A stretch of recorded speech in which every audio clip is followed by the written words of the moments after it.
Hello everyone. तो आज हम आए हैं जेएमसी कोटा का कैंपस टूर करने। तो मेरे पीछे जो है यहाँ का हॉस्पिटल है, ये नया हॉस्पिटल है, और उधर दूसरी साइड पे पुराना हॉस्पिटल है।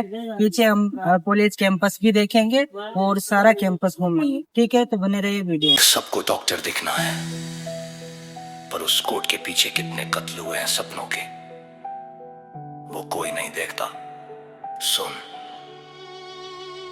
सफेद कोट नहीं, ये मेरी रूह का कफन है। किताबों के इस ढेर में दफन मेरा बचपन है। 720 की प्यास यहाँ खून मांगती है। ये नीट की राह कमजोरों को टांगती है। मैं छत नहीं, मैं बारूद का वो ढेर हूँ। इस मौत वाली दौड़ में मैं अकेला ही शेर हूँ। एक बंद कमरा जैसे कल कोठरी की सजा। पढ़ाई की इस आग में अब बचा न कोई मजा। दिमाग की नसें फटने को तैयार बैठी है। मेज पर पड़ी आंसर्स मेरा मांस नोचती है। फिजिक्स के न्यूमेरिकल जैसे जहरीले सांप है। रैंक की इस भूख में हम करते रोज पाप है। आंखों के नीचे गड्ढे, चेहरे पर राख है। डॉक्टर बनने की जिद या ये मौत की साख है। रिश्तेदारों की जुबान जैसे धारदार खंजर। कामयाबी ना मिली तो जिंदगी है बंजर। पिता की वो गाड़ी कमाई दावों पर लगी है। मम्मी